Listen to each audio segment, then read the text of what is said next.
I don't know if anyone's gone through that before, but what I found this last 4 years is that this was not just the experience of one MLB baseball player. This is the experience of so many athletes like Javier, so many athletes around the country, but not just athletes, it's the experience for a lot of us right now. See, we're going through a time right now where mental health is finally being talked about. 4 or 5 years ago, especially for the Latino community to have an event like this, it was unheard of, unthinkable. But it's because of the leadership of our sports stars, like Javier Hernandez, that allow a day like today to happen. Let's give it up for Javier one more time.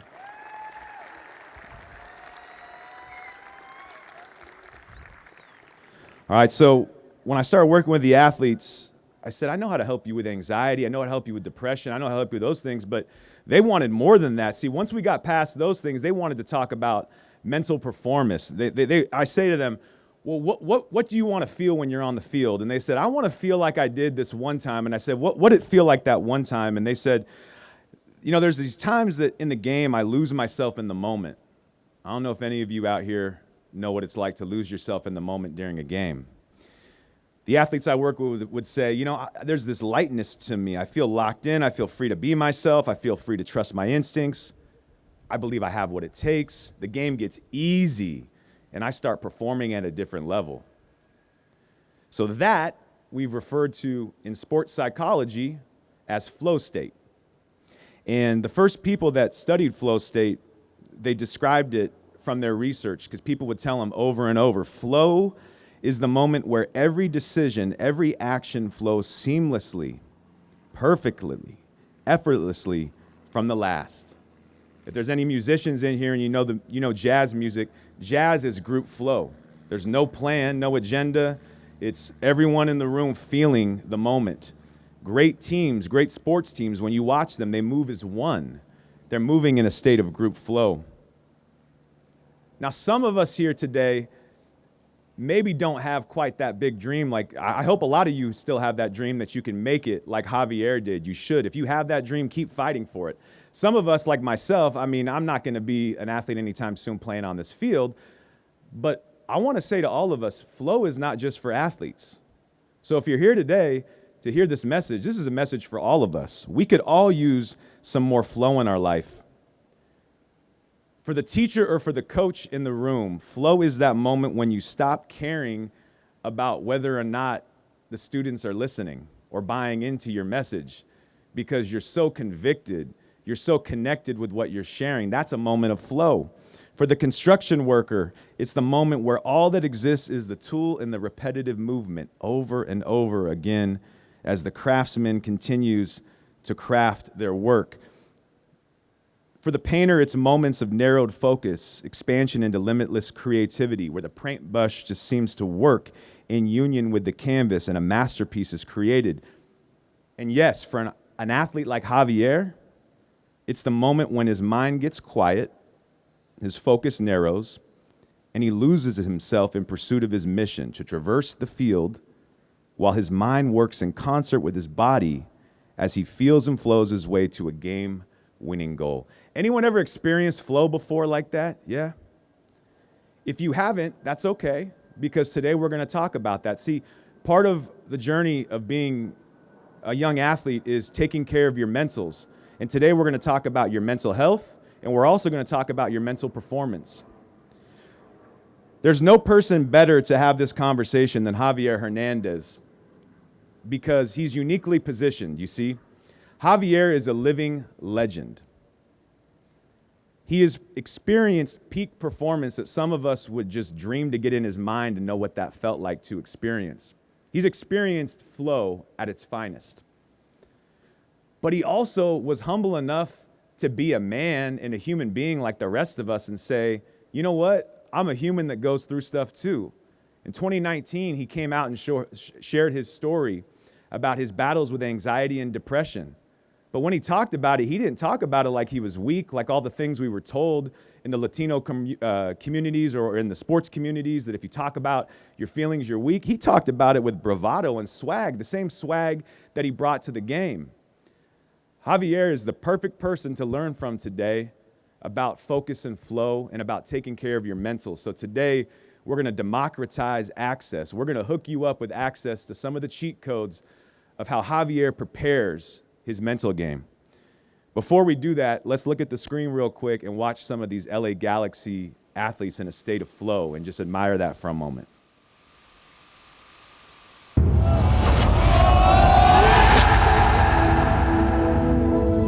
They say you have to work hard to play hard. Onto his left, has a goal, scores! It's exhaustion. It's sacrifice. It's commitment. Our blood runs blue. Our voices ring loud. Our reach goes beyond. Cuts in, hooks it in, Chicharito got there, rebound to Dan, Chicharito! We hold ourselves to the highest standards. We disrupt your now with our tomorrow. We build upon our legacy. For the work is never done. And he's becoming an LAFC killer. Dejan Jovelin. Ricky Puig. The shot is a good one. It's a screamer. Hooks it in. Chicharito got there. Rebound to Dan. Chicharito puts the Galaxy in front. Everybody give it up for the living legend, Javier Chicharito Hernandez.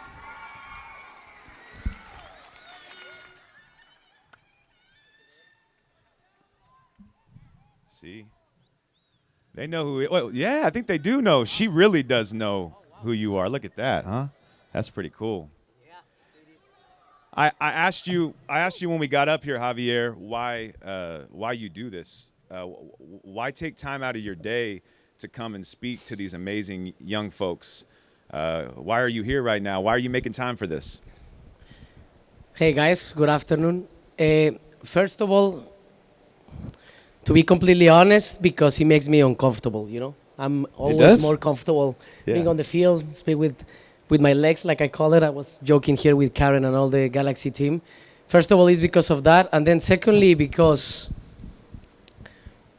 I don't believe to achieve your dreams, you need to have like certain superpower or like a secret, I don't know, like recipe or formula. You know, I believe that every one of them can achieve whatever they want to achieve because, yeah, I think everything is inside. You know, you need to have a little bit of talent of whatever you want to choose, for sure, definitely. But then what it's going to maintain you in that path, it's going to be your heart and your mind in this subject, very important that nowadays we call like mental health.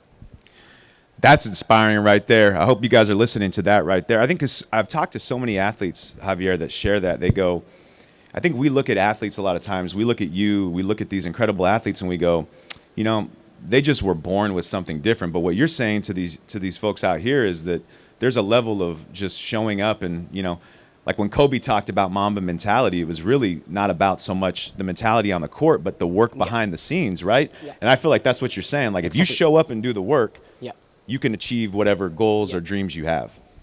And even if we want to believe that you need to have talent, you need to develop that talent.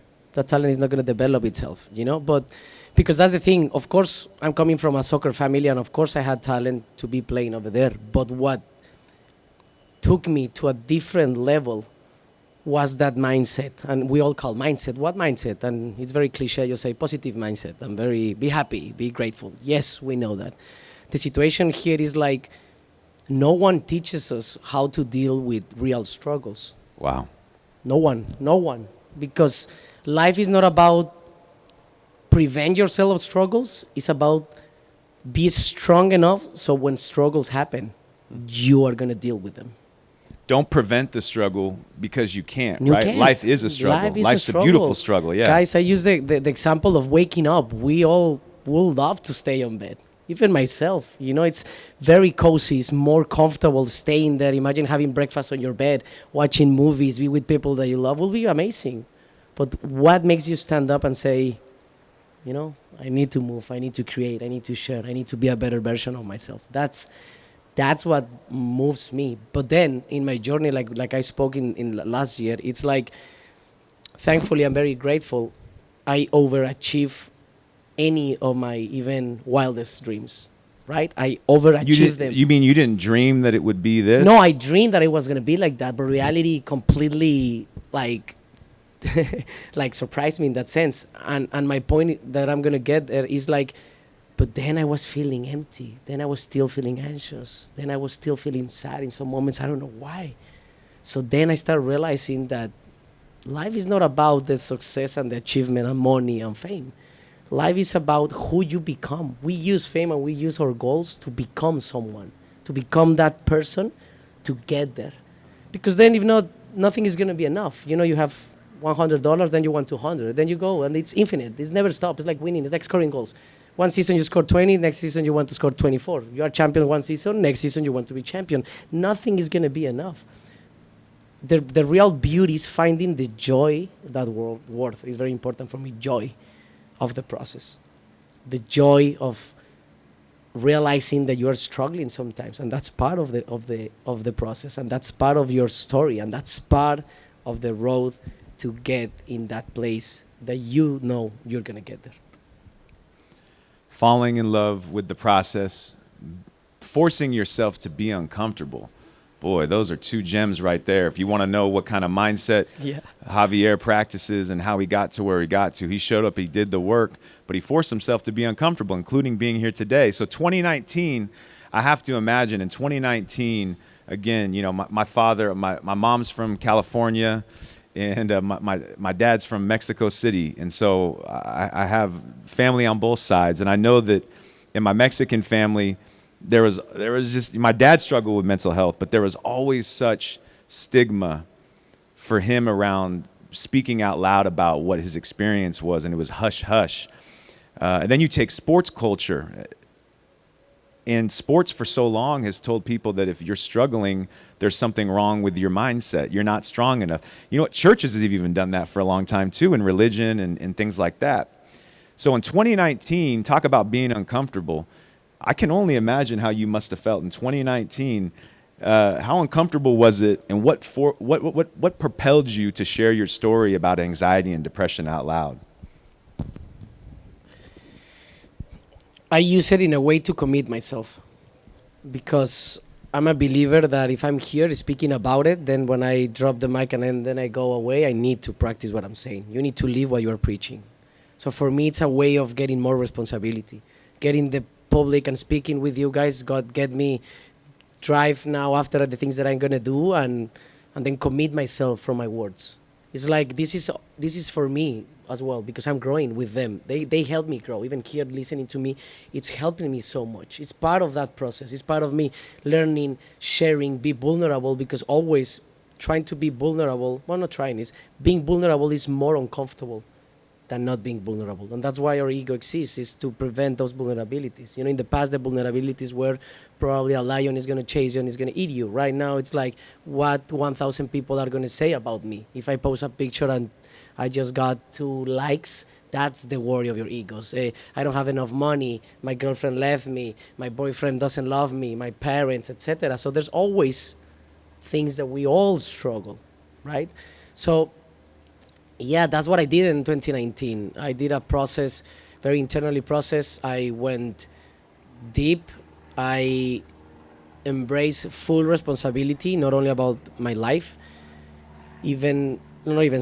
as well as my reality.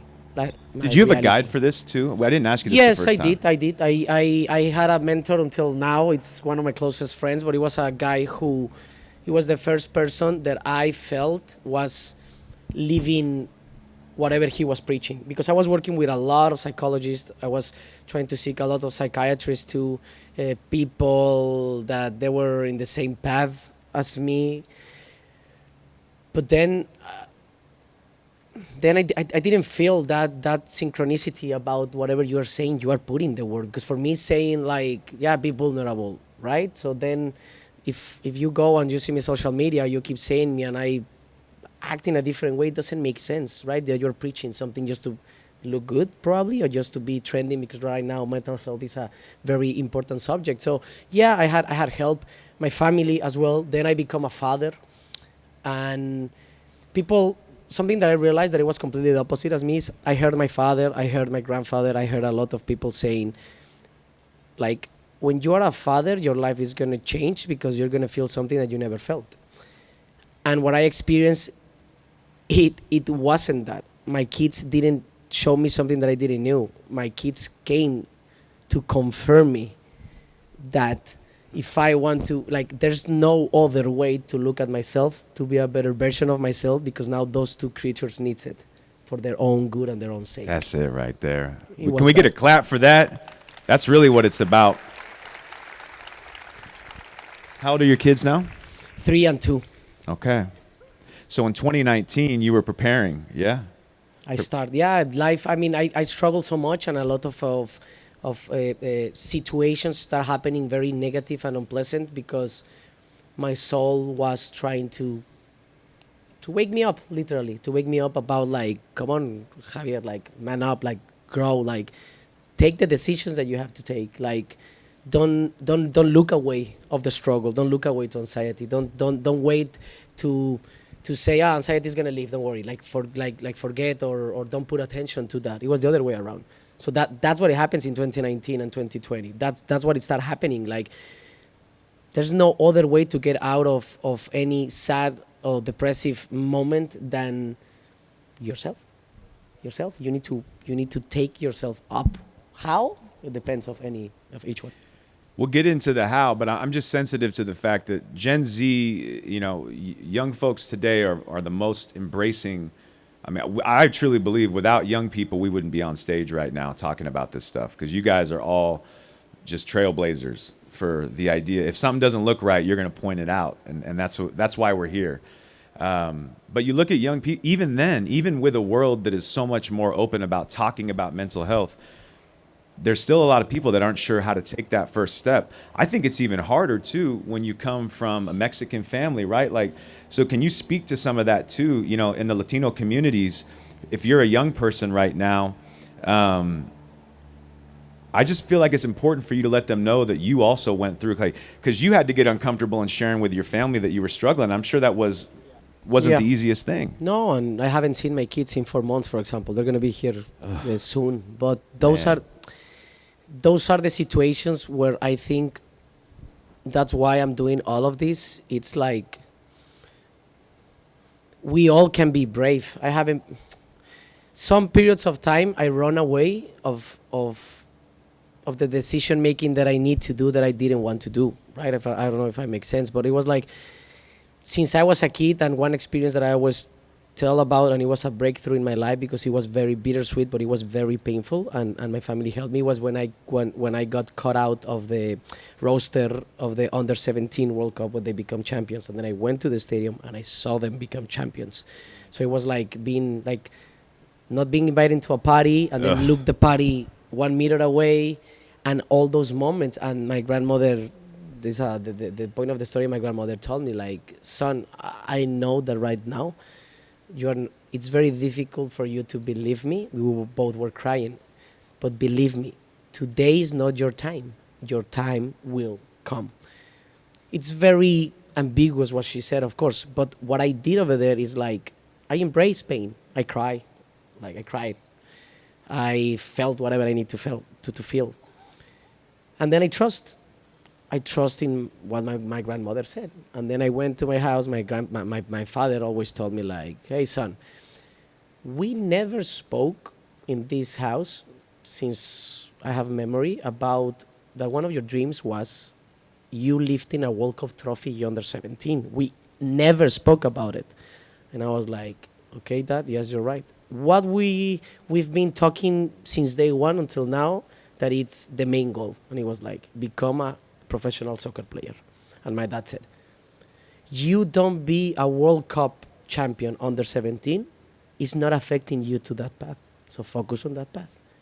National teams, it's a consequence of whatever you're doing in the present moment, in the institution that it's paying you, and in the institution that they deserve everything out of you. So yeah, it's painful, and I understand. Now you get on track, you cry whatever. Now you keep working because the main goal's still the same, without the trophy or with the trophy. So the point of the story is like, I practice more consciously because I was a 15, 16-year-old kid. I practice trust in people that were surrounding me. So guys, surround yourself about guys. And when I say guys, is men and women that they do something that you admire and you want to acquire, whatever it is. Those were my parents. So that's the trust. Then the most difficult one is like, feel the pain. Feel it. It's sad. Sometimes some moments are very sad, very painful, but if you go through that, the reward is after that. The reward is after the pain of growth and the pain of those situations. Go towards the pain. Go towards the pain. Thank you. Go towards the pain. Thank you. Thank you for helping. Go towards the pain and Yeah. realize. Yeah. I realize I'm honored. I get to watch people release emotion and have realizations they've never had that shift things in these sessions. And it all comes from the courage to actually show up and do the work. And I think what's unique too is that I imagine, like, did you take some of your athlete mindset in retrospect? If you look back at it now, were you using some of the athlete mindset, showing up, doing things you don't want to, getting Definitely. uncomfortable? Did you take that athlete mindset and apply it to your mental health journey? Yeah, sure. Then something that I always said about the mental health subject, I know it's not starting, it's still developing, and it's a conversation that we love, and I think it's going to help the world and even old and young generations. But the thing is, like, mental health is part of us. Mental health is not just something that some of us experience. We all need to experience mental health. There's people that they have developed the skills to show that they have good habits, and it looks like they don't struggle. But mental health is being a human being. I'm sorry, guys, but mental health it's all of us. It's not a subject that just some of us experience. No, you all experience. It's like your body. We all can walk. Then there's people that they can run. Then there's people that they look stronger. Then there's people that they look better. But we all can walk, right? The subject is not, I'm struggling for walking. No, we all need to learn how to walk. We all learn how we walk in our time. So mental health, it's part of us. It's the subject that we are taking for you to realize that we have to work in ourselves. And then put the word that whatever we wanna put, because that's the thing. Even now, I was speaking with Karen. I was nervous to come here, guys. I'm not joking. It seems easy, but I was more nervous. I prefer to play in front of 5,000 or 100,000 people. I swear, I'm more used to it, to do this, listen to myself, speaking about myself, seeing all of you, and having the moral responsibility of like, oh my God, I want to give something that they can take and it's gonna touch them and inspire them, like I've been inspired in my past, and I'm still inspired about a lot of athletes and people around my reality. So never forget that mental health is something. If you feel good, it's fine that you feel good, but don't take away that mental health is like a sickness, or it's like a moment. No, you will feel mental health, like your path and your work that you have to do it, stronger in certain periods of time, and later, because you are very young in that sense. But thankfully, with these type of panels, with technology and with all the tools that you have, what we are just trying to say is like, just put attention to that. Even if you are feeling great, even if you are achieving whatever you are achieving, even if your life is full of love and you are shining, mental health is still part of you. So it's a subject that you are developing without even you realizing. Mental health is being a human being. Because I'm tired that they put sometimes in us, in athletes, like, oh, he's struggling. Yeah, we'll struggle. If you want to show it or not, that's a different point. We as an athletes and public figures are here just to show it, to help. Honestly, one of my point of view is I want just to help you guys to have a more, more reachful experience, and realize the tools that I realized later on in my life because I didn't have these tools. You know what I mean? Like, that's the beauty of technology, I think, that you have so many tools that we didn't have in our times. that you can put it in yourself so you can enjoy your life, you can blossom, and you can be a better version of yourself. That's it. Sorry if I didn't answer your question, but I want to say No, that you message. did. Because, Paying it forward. yeah, because yeah. Showing up. Yeah. Doing what's uncomfortable. And one thing I'll say to that too is, by the way, Dr. Gabor Mate is an amazing author, writer, researcher, academic. And one of the things he says about mental health is, if you're experiencing today anxiety and depression or grief or trauma, and you're feeling it today, even as you're here, or you felt it this morning or feel it later today, there isn't anything wrong with you. Exactly. There's something wrong with this world we're living in, though, right now. Exactly. That's the real problem. Don't let the world's narrative convince you that something's wrong with you because you're struggling with your mental health. We live in a world where we're disconnected more than we've ever been. We don't live in families. We don't live in communities. A lot of times we don't even feel seen, if we're honest, right? So there's so many things right now in this world that are not conducive to our mental health, which is why so many of us are struggling. But don't you dare think for a moment that something's wrong with you.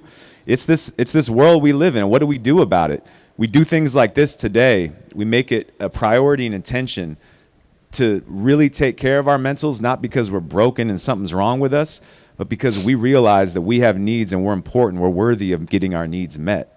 So I love this conversation about mental health. I'm going to transition now to mental performance. And by the way, they are one in the same, but we'll talk about them like they're two separate things. Mental performance, today's topic, focus and flow. I was giving some examples of flow state, and hopefully everyone got the message that flow's for everyone. It's not just for athletes, but we are often mesmerized by athletic performances, musical performances, right? Artistic expressions. We're just like, wow, how do you do that? And what's fascinating as we understand and study the brain is that the brain shifts into this other gear. And athletes, listen to this right now, or whatever you want to do in life, we're living in an age right now where you can actually train your brain to be in this flow state. We never had the ability to understand it, let alone know how to train your brain to do it. We have that now. I want you to tell us a little bit about what it's like, because we're so curious. I'm going to just let you think. Think now, Javier, of some of your favorite performances where you were so immersed and lost in the moment that you didn't even realize your feet were moving. You didn't even tell your brain to run. You didn't even tell your mind to make a cut. It was almost like there's just no separation between your instinct and your body. You're shaking your head. So explain what that's like, and if you can, tell us some times where, if you can remember it, it came up for you. What it's like? I mean, you explain it perfectly. It's going to be difficult for me even with my English to explain it better, but it's exactly like that.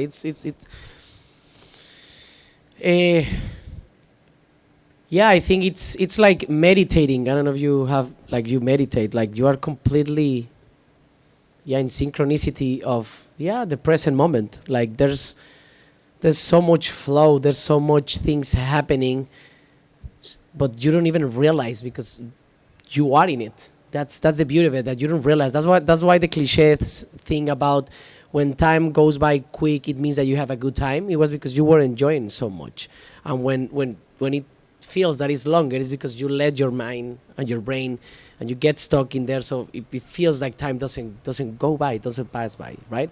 So more of how does it feel, it's something that he said that he's completely right. Like now you can prepare your brain, you can train your brain to get to that flow state like quicker. For example, in my youth, without technology, without cell phones, without nothing, unconsciously, how I did it when I was a kid, it was like soccer, football, it was my only way out. For me, it was like the only time for me to express fully myself, and I let myself, because then I have all the struggles that I have with my family, with my friends, with my youth, with the things that I want to do that I haven't done it, problems with my parents, problems with my sister, problems in the school, like all of that stuff. So in soccer, what I did, it was like a kind of switch off, and I'm gonna like just enjoy sport.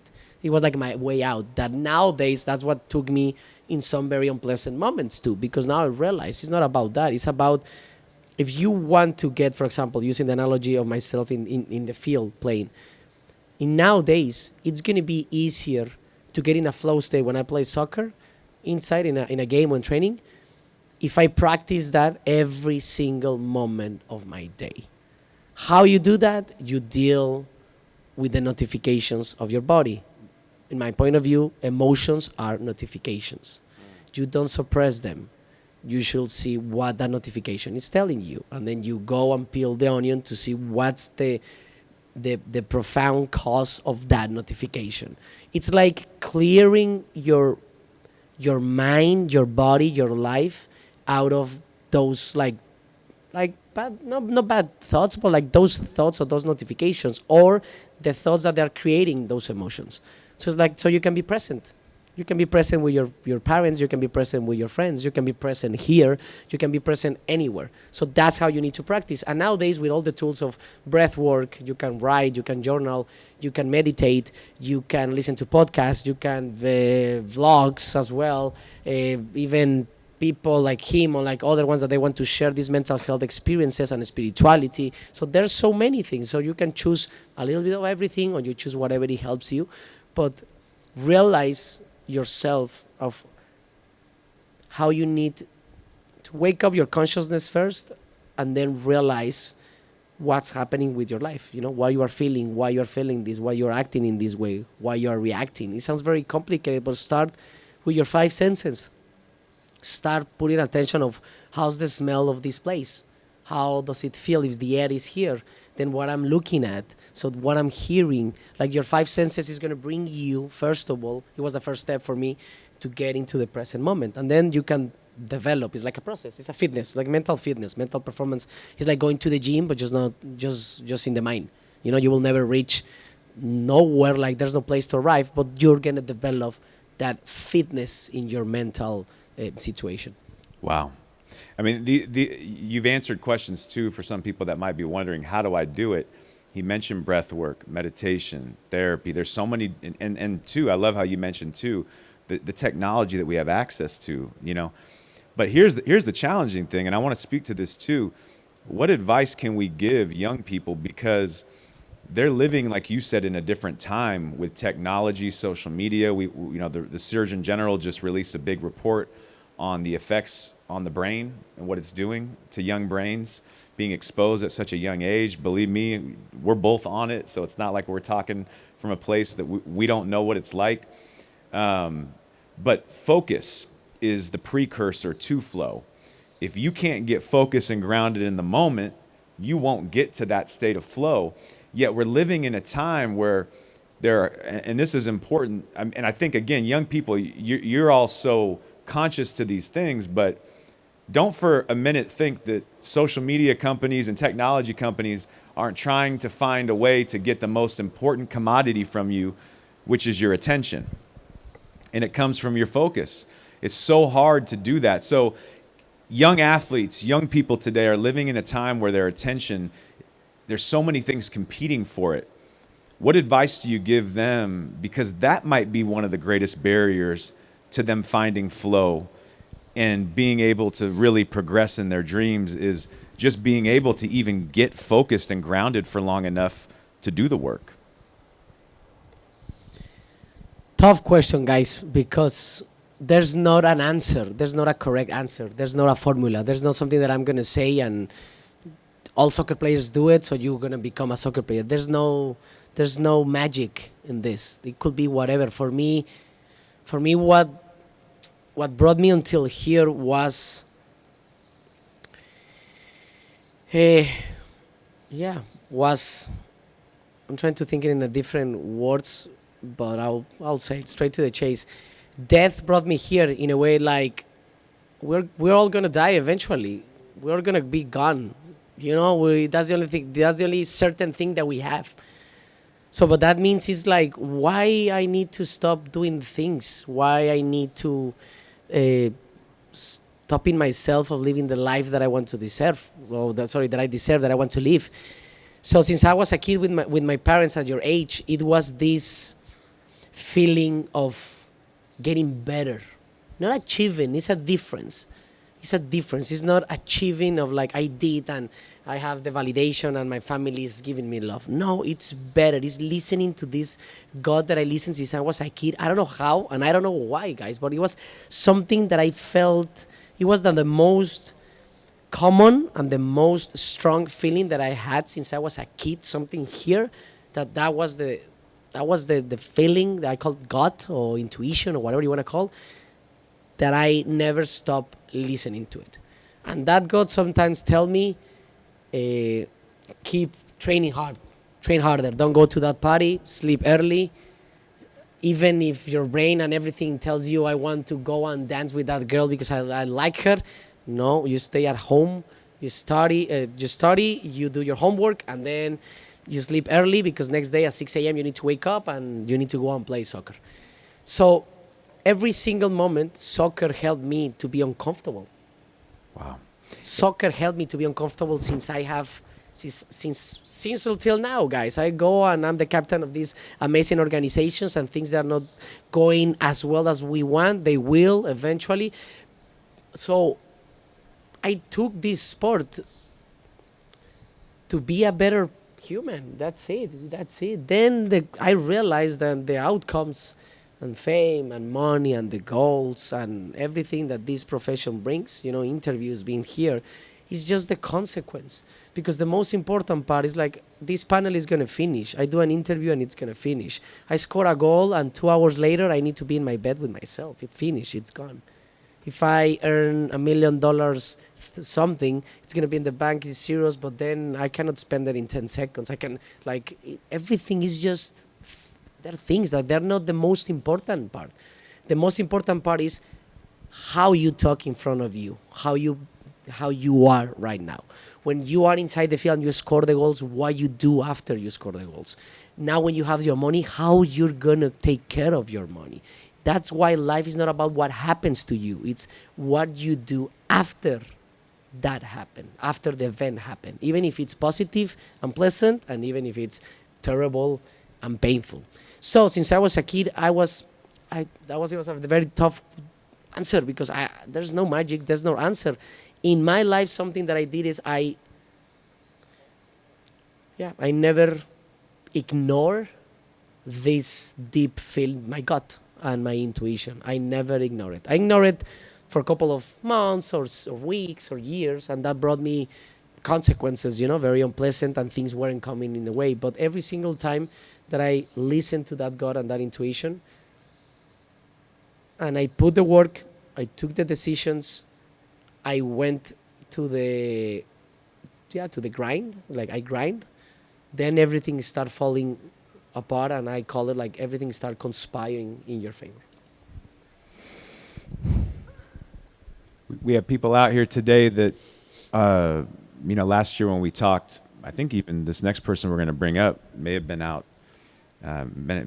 there. There's levels to the goal, and I think what I love that you're sharing is that if whatever your goal is, you got to have that North Star, but you have to set little benchmarks. And anyone you listen to that's great at what they do will tell you it's all about loving the process and the work, like he mentioned. And if you look too far ahead or you get too caught up in the day-to-day, that's where it can wear you out and not keep you going. This next person we're going to bring on to stage a year ago was probably listening to this, a member of the academy with the LA Galaxy, now just got promoted to Team 2 and has a story to share as well. Let's bring up Diego Lopez.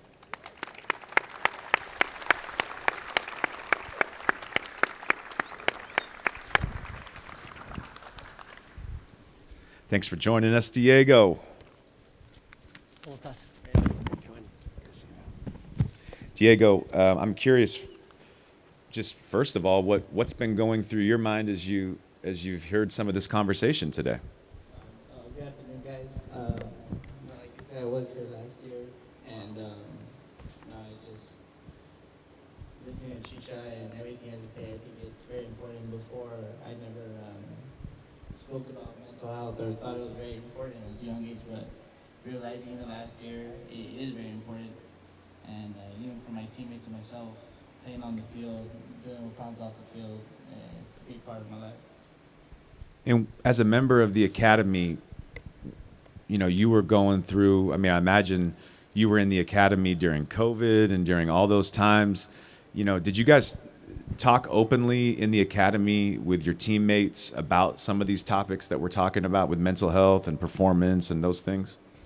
I will be honest, no, honestly, like during COVID, I know a lot of guys would do Zoom online. The practices would be online, so it's not like we're always together. You know, maybe sometimes we text once in a while, but it was never about everything else going on, just about soccer.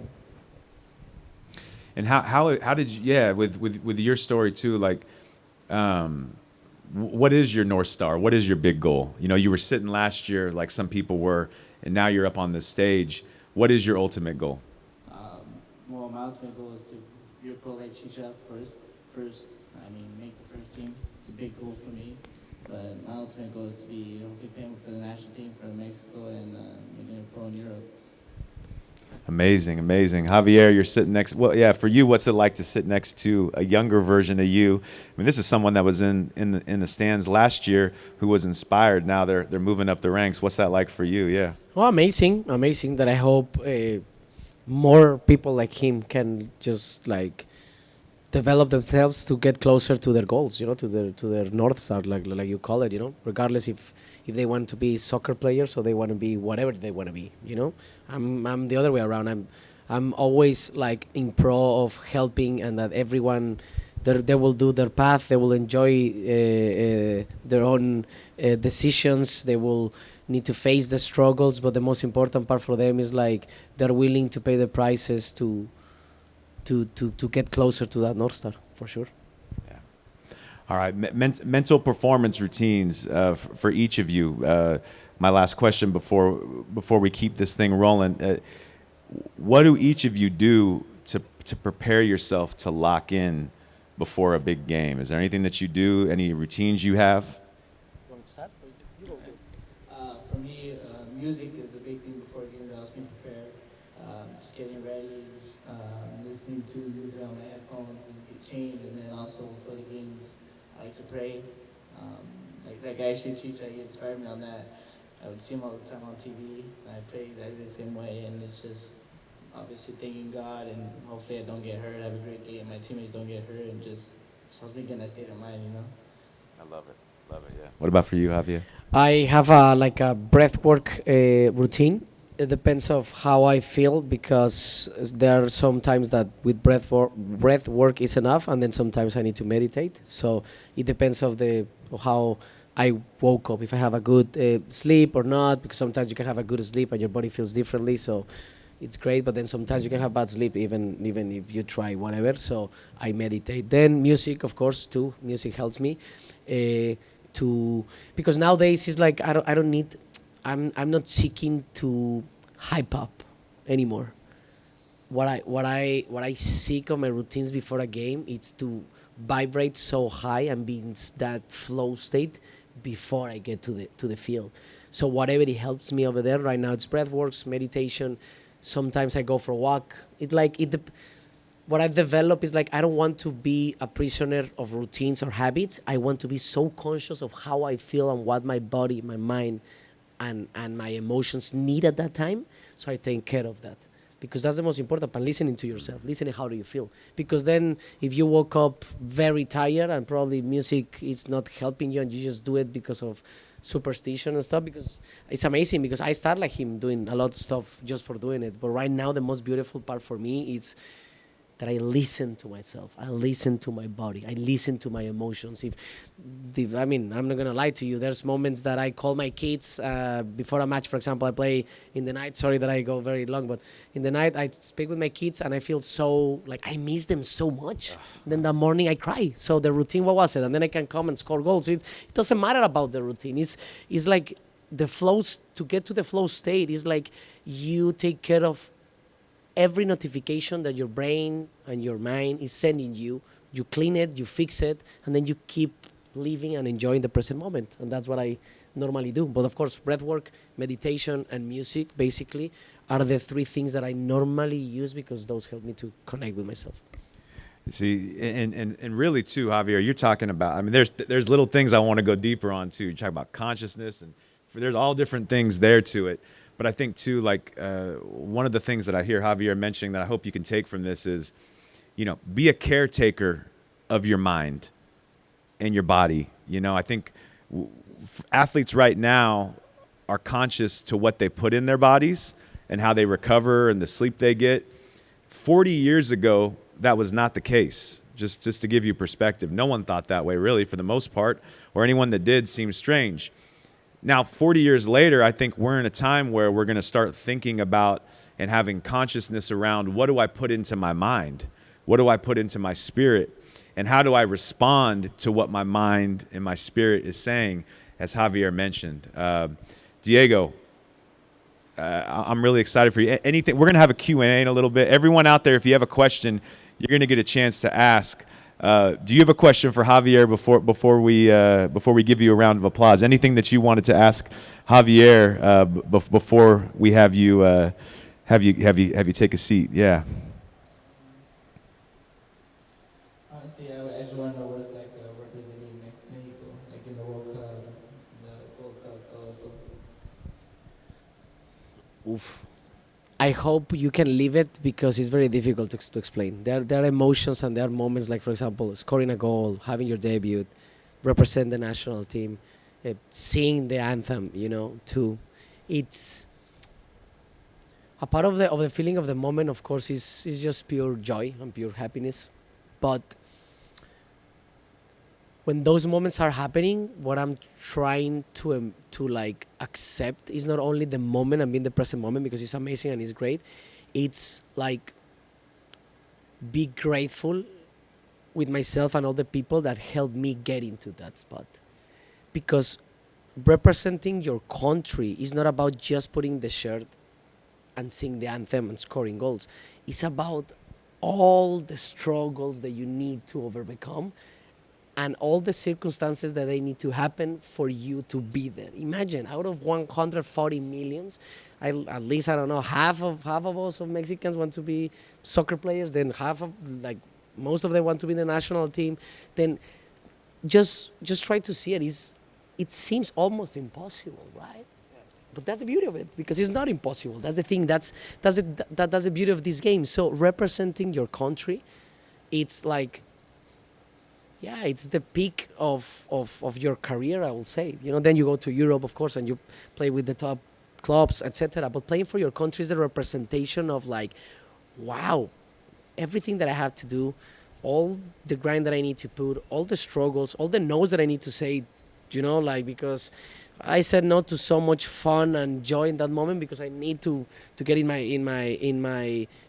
track with my profession, right? So yeah, that's honestly, and that's what I feel, and that's what I share afterwards, even with my family and ours. It's a very not proud of like arrogant, but it's more of like, wow, we did it. Like, wow, we remember when we were crying in the car, 2 months before, that you never expect that they were calling you up and then your name appears and it's like, wow, and then, okay, now come in, and then you come in, and then you come in, and then you score a goal, and it's like, no. So that's why I think you need to be humble enough to don't feel the best when you score, but as well, if you have a bad game, don't feel the worst. Like the other day I was speaking with someone, and I want to share you guys. For example, I'm a good soccer player, I know that. Then I can have 3 bad games. Media can say whatever. I'm still a good soccer player that haven't played good those 3 games, even 1 season. But I'm a good soccer player. It's like human beings. There's nothing wrong. We all are great human beings. We just have struggles, we just have traumas, and we have things to do. So as long as you recognize that, because my parents always helped me in that, it's like, you have a bad game, but that doesn't mean that you are a bad soccer player. You have a great game. That doesn't mean that nothing. You're still the good soccer players that you are. The beauty of it is maintain that rhythm, and that's what it's like. So anyway, but it's very difficult for me, and I always take this advantage, these opportunities to explain it like this, because explain you the feelings.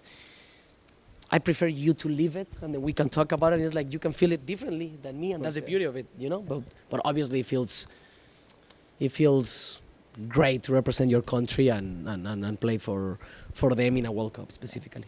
Thank you. We'll all remember this moment, right, when Diego's out there playing for Team Mexico one day. Everyone give it up for Diego Lopez. Thank you so much. You know, and I want to bring more people up here now. We're going to get to a Q&A. Diego kicked off the Q&A. We don't have partnerships like this without the sponsors that we have, Cal Hope, Dignity Health, just to name a couple. But we're going to bring up some representatives. I want to bring up Dominique up to the stage right now. Dominique from Dignity Health, and I want to bring up Myra and Alma from Cal Hope. Come on up.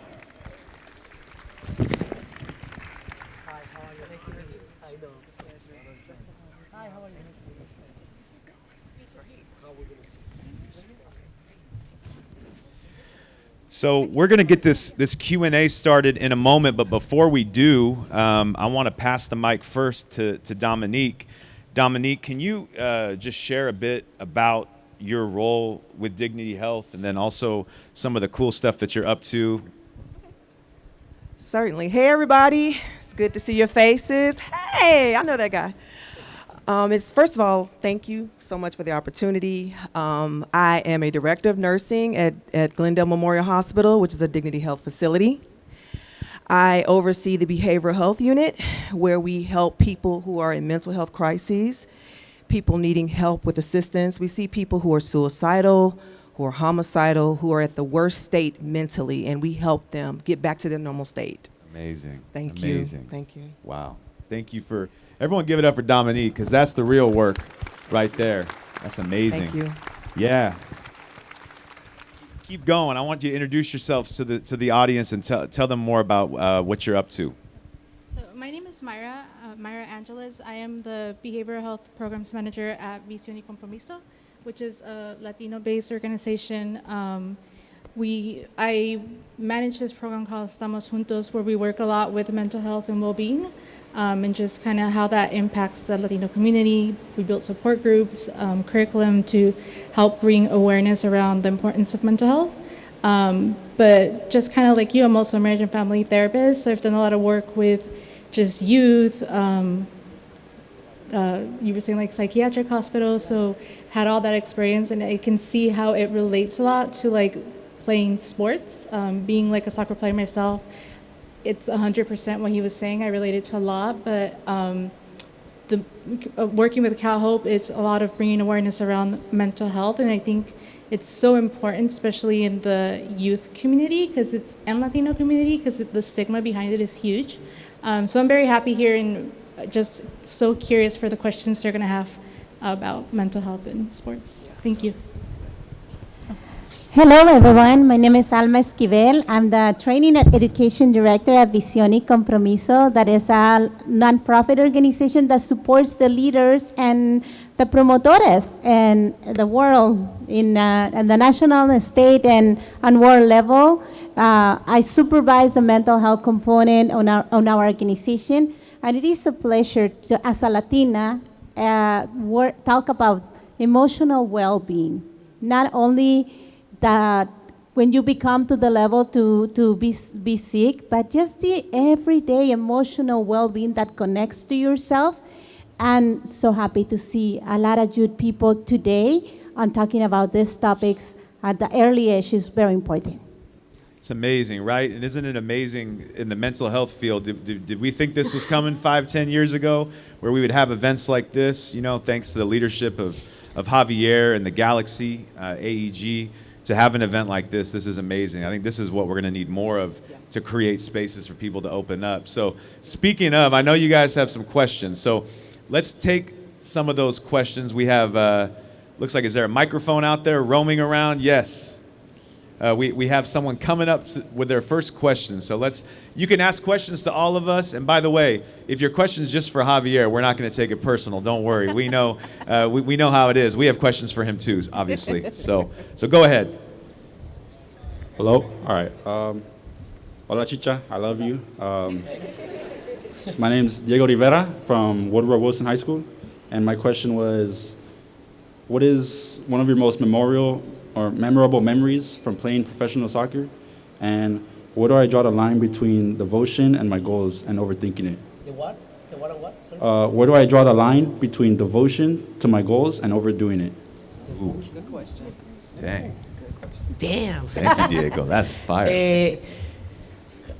Okay, I'm gonna answer you. For example, the memories. You know what's the most beautiful part? Apart, I can mention you the memories that we all know. For example, the goals that I scored, my debut, etc.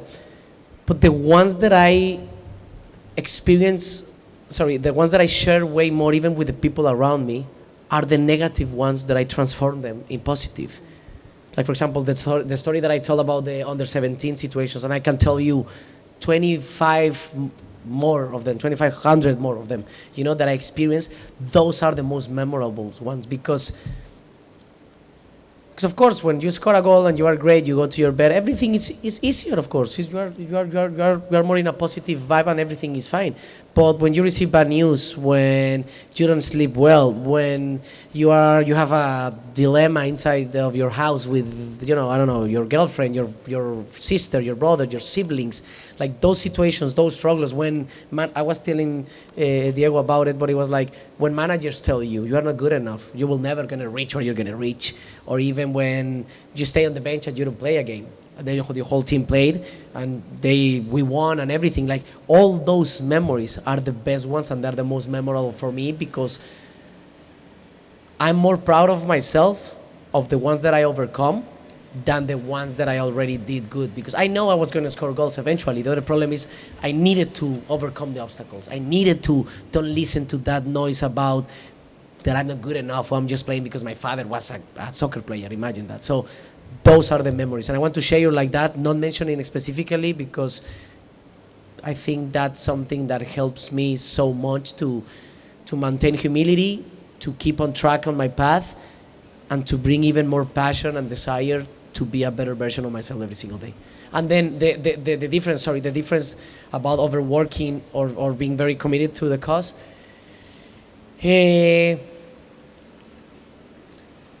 Look,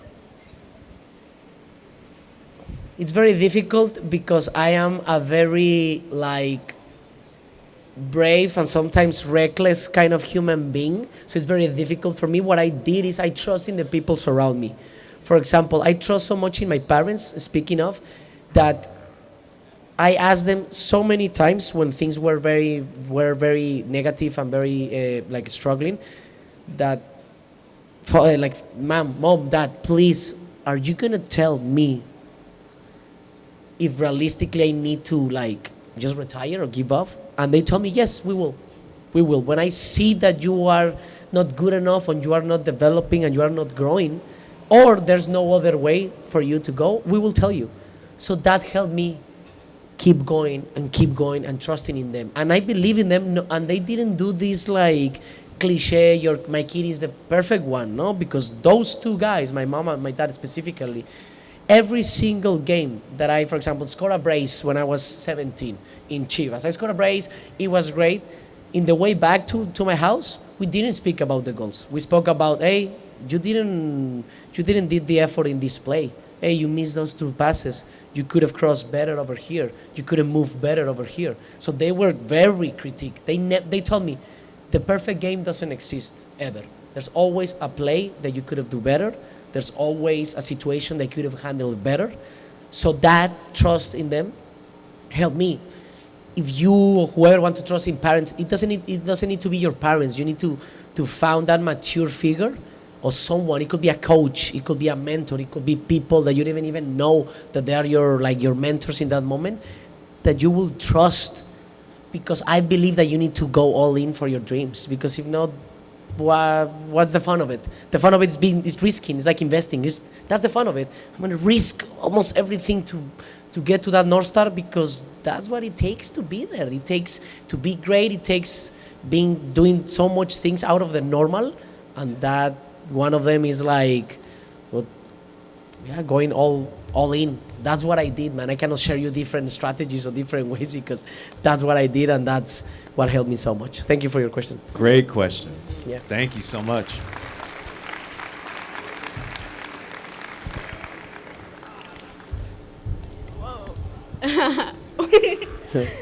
Hi, Chicha. Okay. Hola. Jump. I know. Tippy toes. How can one's culture that they grew up in affect their mental health? How culture affect you? It's like, I will repeat the question, please. Sorry. Okay. How can one's culture that they got grew it. up in affect their mental health? Oof, a lot. I think, look, something that I realized 5 years ago, and it's a phrase that I'm going to take forever. It's like, we don't have ideas. Ideas have you. Ooh. So realize that. You're gonna be following any idea. Any. And ideas are gonna, it's not like you choose, we think we choose the ideas. No, the ideas have you because you are living in a square. So choose wisely. And that's what I did. I rewire, like I never lost my essence of my culture, but I didn't choose where to born. I born this way. I didn't choose my height. I didn't choose my language. I didn't choose a lot of stuff. So the 50% of that life is already given. It's there. I accept it. But then the other 50%, that's the beauty of it, is you paint yourself in whatever you want to paint yourself, like be yourself, be authentic. But always, like your freedom stops in someone else's freedom. Like you cannot be yourself and just don't give a fuck about other humans. It's the other way around. You can be yourself, but don't try to control others to live in your freedom.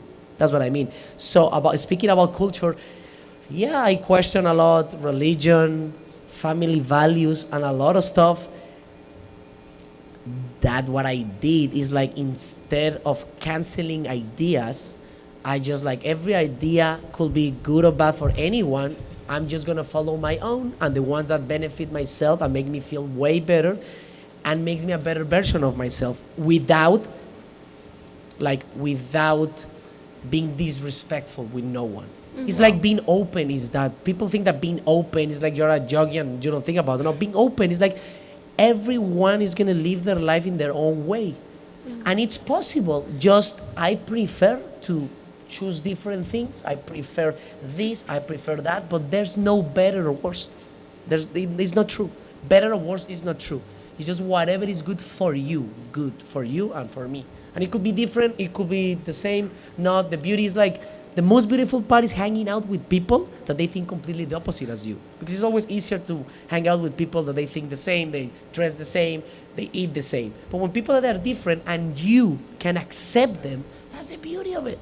It's like, okay, I don't think same as you, but let's have fun. We can have fun, we can laugh, we can chat about whatever, your thoughts, my thoughts. So I broke that because it was very difficult for me, religious-wise, even family-wise. But yeah, I paid the price. I paid the price of being away of people that I didn't want to, but we didn't think the same. We weren't vibrating in the same way. I need to stop hanging out with a lot of people that I loved and I still love, but I'm in my own pace. I'm in my intention. I'm in my purpose. And if people can come along, I'm gonna be so glad because I want them. And if not, it's part of life. It's part of life. You cannot be happy and you cannot like make happy to 7 billion people around this world. So yeah, that's how I did it. I don't know if something makes sense. Sometimes I ramp like this because you can take whatever you want to take. It's like whatever it takes because there's no recipe for nothing. There's not. That's the beauty of it. Yeah. Okay. Javier's out here spitting bars, right? Wow, gems left and right. I want to speak to that too from the panel too. Maybe we can speak to that. I love like you said. Those are ideas.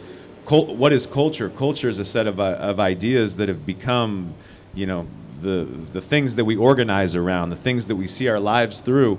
And so, but black and brown culture for a long time has not felt safe enough to speak about their vulnerabilities out loud because it wasn't safe, if we're really being honest, to do that.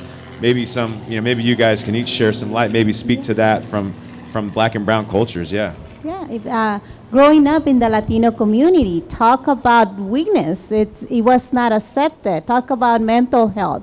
So don't be afraid to take those challenges. Don't be afraid to be open to new ideas.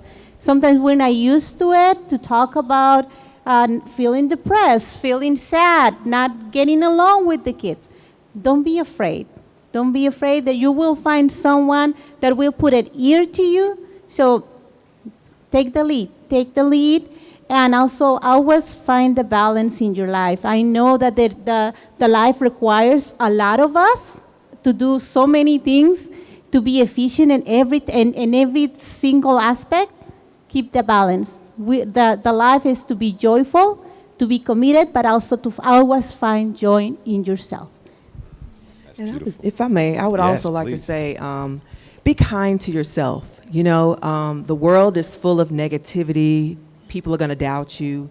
Connect with someone, we said that earlier, that you can trust. And when you hear those negative comments come in your mind, combat them with something positive. Affirm yourself. Let that come internally. And that's part of our culture too, right? We have people that surround us that will affirm us, will build us up, encourage us. You know, you need that at this moment. And you know what? It's your time.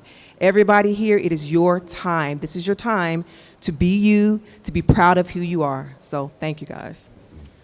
I love that too, because in the balance of it all too, that there's a balance. But you know, at the end of the day, I think like Javier's story tells us that sometimes we're depressed and anxious, and those are just warning lights on our vehicle dashboard indicator that just say like, hey, you're not living in alignment. So sometimes the depression and anxiety isn't there to ruin our lives, it's to awaken our lives to something different. We have to be true to ourselves. The cultures that we're born in might not be able to accept who we are at our core, but we have to accept and express who we are at our core. We have a duty to do that. And I also love too that Javier mentioned, it's not either or. We think this way a lot, where it's like, my culture won't embrace me if I'm vulnerable. My culture's not ready for me to be honest.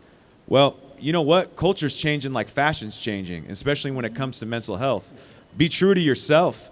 And if anything, maybe you just might have the calling on your life to be the one to change the culture, for all we know. So be true to yourself, speak out, and realize you'll still have membership in that group, just like Javier. Javier is still Mexican, even though he chose to fade some of the things that the ideology at that time was saying. So I love that question. Thank you so much. And if I can add to it, just because I see, so I'm from LA, right? So I see like a bunch of different cities that I'm familiar with, like Norwalk, Carson, probably some from LA as well. Calling them out. And, if you're from there, come on.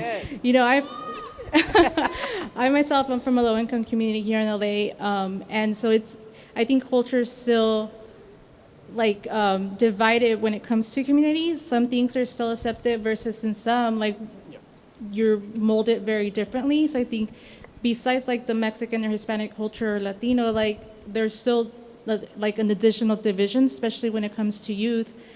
So I love what they all said about like being your authentic self and also embracing self-love, because I think that's a lot of what everybody lacks and where a lot of like the mental health problem starts, like not knowing how to properly love yourself or what that even means. But I hope that kind of answers a little what you're seeking. Love that. Thank you you so much. We got time for one more question. Here we come. The closer. Hi, Chicha. Hi. How are you? Good, and you? Good. Pretty good too. Good? Amazing. My name is Chris, and I'm from San Gabriel High School. Okay. Did you ever feel like giving up? And if so, how did you maintain a positive attitude while still feeling like giving up? So many times, man. You know what? It's so easy to give up. Yeah, so many times. I even watched it in a phrase in a movie that it's kind of like, I chose like movies that are like my mantras, you know, of some movies, and one is like that they ask him like you don't know what's giving up, and he answered in the way that I felt it too, that it's like, yes, of course I know, because it's so easy to give up.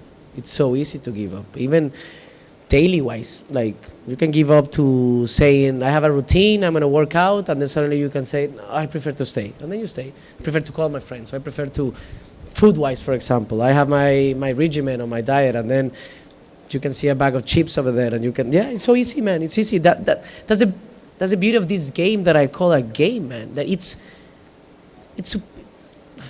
the fun of it, that it's difficult, that it's not easy, that just choosing whatever you want to choose and stick to it, it's complicated, but that's the work.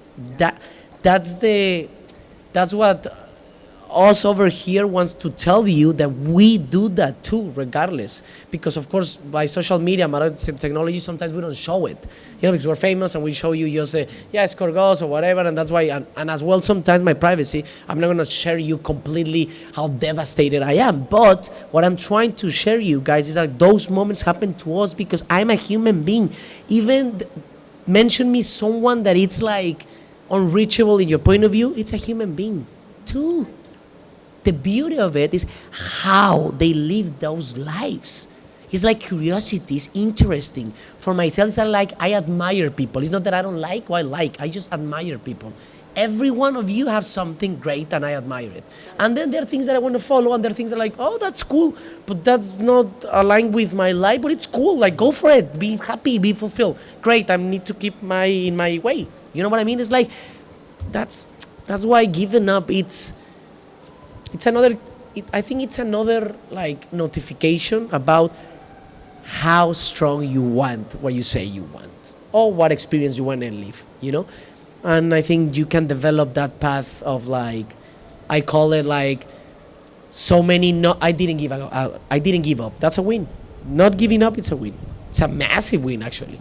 More than the typical that you see us or in my job, I always point there, like I score a goal, that's a win. Yeah, I think that's the final win. Myself scoring goals is like a graduation. I always say like, one of my uncles told me in the World Cup in Russia, for example, that he never told me. And he came and he said, look, like, how are you? And I was like, I'm pretty nervous. It's Russia. It's going to be my first World Cup as a starter. Like, I'm here, like, with you. I don't know how many World Cups left I have. And then my grandparents, because they're old. My granddad doesn't live anymore. And then he said, but look, he said, Javi, the World Cup or your sport in the games, they're like graduations. And I said like, what do you mean like graduations? And he said, you just need to go and have fun. You already put the whole work for 4 years. Nothing is going to change now.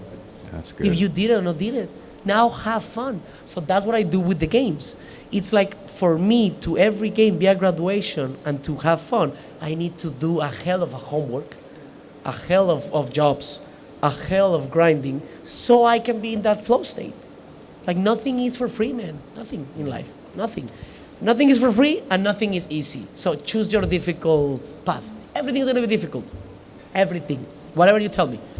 Whatever. Even if you want to be a soccer player or you want to be a basketball player or you want to be a nurse or you want to be a philosopher or you want to be a psychologist or you want to be whoever.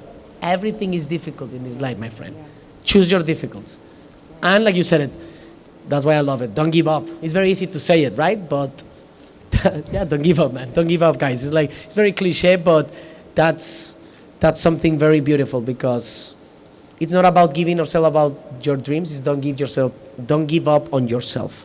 Trust in yourself. That's beautiful. Yeah. Yeah. And if you mind, I would like to share with you 3 things. Never be afraid to ask for help. Yeah. When you're feeling that you want to give up, look for someone that you trust and ask for help. Asking for help is not bad. All of us need help in one moment. Yeah. And so if you're feeling like giving up, ask for help. That's acceptable. That's wonderful. That makes you brave, saying, I need help on this. The other thing, think about the purpose. Think about the purpose. If you're thinking about giving up in soccer, what is the purpose? What is your dream about it? And look for something that is really easy to do. So that making an easy step, it will keep you the energy to continue doing that dream that you have. So ask for help. When you're feeling to give up, look for something that is easier to do at that moment, and that will give you the energy. May I say one thing too? When you feel like you want to give up, tell yourself it's not an option. Now it's time to look at other options, right? And I like what she said, calling a lifeline, calling help from a friend, but giving up is not an option. You have greatness in you, and you have great things ahead of you, and that's your focus, young man. Let's go. Thank you. And as a brand, estamos juntos. Keep connected. Keep connected. Those connections are going to make you wonderful. That's it. That's it. I'm going to leave you with a couple things, and it touches on everything that was that was said here earlier. So, but these were the things I wanted to leave with you before we leave. Whether it's working with any of the athletes I've worked with in the last 4 or 5 years, there's these little nuggets of wisdom we keep coming back to. So I want to leave you with a couple, okay? And this is going to help you not just in your mental performance, with a perspective to what you want to do in life, but also in your mental health journey. The first one is that no matter what it is that you're gifted to do, your identity is bigger than that. That's your craft. That's what keeps you motivated every single day. We all have a calling. We all have greatness inside of us. We all have a purpose. They say there's 2 days, the day that you're born, the day you figure out why. There's a third one too, right? It's the day that you leave. So make sure that you keep all those in perspective. Your identity is bigger than being an athlete, though. So many athletes today struggle because they're so tied to their performance rather than having a perspective on the process, seeing those moments as graduations and celebrations. You have to have a different mindset. With the athletes I work with, we always say we're playing a different game. You have to be playing a different game than what others are playing mentally. The second principle is, I don't know who the youngest person is here, but you have the greatest advantage because you have not yet had tarnished by this world that inner child. Because see, when you're young, you don't have a brain to overanalyze or think. You just play. Some of us remember playing. You're going to spend your whole life trying to get back to playing like a kid when you're a professional. You don't believe me? I'm telling, right? Isn't that the truth? We're going to spend your whole life trying to get back to playing like a kid. So if you can protect it now, don't let anyone take you out of there. Flow state is all about playing free, having fun, losing yourself in the activity, being competitive, believing in yourself. Last I checked, we did that really well the younger we were. Stay in touch with cultivating that inner child. And the final point I'm going to tell you is we shared a lot of things philosophically, abstract thoughts. We also got specific in routines and regiments.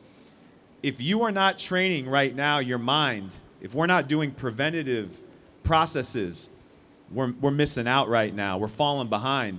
The company I started is called Cheat Code because athletes now that I work with, they believe that working on their mentals is the cheat code to achieving greatness. The quicker you do that, the more advantages you'll have. There are two things you could do. You could have a primer and a routine before you enter the field. It could be 10 minutes of breath work, meditation. You said, I don't have a coach. I don't have a therapist to guide me. That's why we got YouTube. That's why we got Spotify, right? So many things to your advantage. And then secondly, think about mental recovery. In my work that I have with the NFL team, we've installed not just mental performance, but mental recovery. At the end of the night, when your mind is going through, like Javier said, all the times and the things that you could have done better, there's a tendency for the brain to get stuck on it. And then you don't sleep well. And then you wake up contracted. And then you play contracted, tight. And it just becomes the snowball effect. Have something at night, whether it's a prayer, a meditation, where you can release and recover mentally. Those are the things that I want you to take from today. Anything else before we go, Javier, that you wanted to share to the youth out here today in our audience? Yeah, I think, well, the little and short things that I said, everything that we all said goes, in my point of view, into one thing: acceptance. Acceptance. Yeah. Don't suppress. Don't run away. Acceptance. Acceptance to ask for help. Acceptance that you are not feeling well. Acceptance that you have to take decisions. Acceptance that you want to give up, but you are deciding not to. So it's about acceptance, guys. Accepting yourself. That's why this self-love journey is about, of course, the beautiful things that we need to tell each other, but as well accept that there are days we want to give up, but we don't. The problem is not that you want to give up. The problem is if you decide to give up or not. You see, that's why acceptance is not that I'm going to blame myself because I felt that I wanted to give up. No, that's what almost killed me, guys. It was the other way around. It's like I accept that I want to give up. But the beautiful is which decision I'm going to take. And that's life. That's why you need to accept for help. And if you don't know which decision, now you ask for help. But everything relies in acceptance, guys. Accepting of yourself, accepting what you are thinking, and accepting how you are feeling. And then from there, you choose and you decide whatever you want to believe and whatever action you're going to take, whatever short steps you're going to do, or whatever therapy you want to take, or whatever. But I think acceptance is the key word of I think in everything. We can be abstract, we can be very tangible. But if you don't start with acceptance of everything, you're going to be stuck and you're going to suffer way more. That's my last comment. I want to thank everyone for coming out today. Let's give a hand to the LA Galaxy and the leadership they continue to show. AEG, Dignity Health, Cal Hope, LA County Mental Health. So many people contributed. I probably left some out of here. Our incredible panelists that we had here today. Give a round of applause for them one more time. To Diego. And one more time, give a round of applause to the living legend, Javier Hernandez. I'm going to say it 5 more times because we don't get a chance to give our legends flowers. I want to give it to him right now. Thank you all for coming out today. Thank you so much.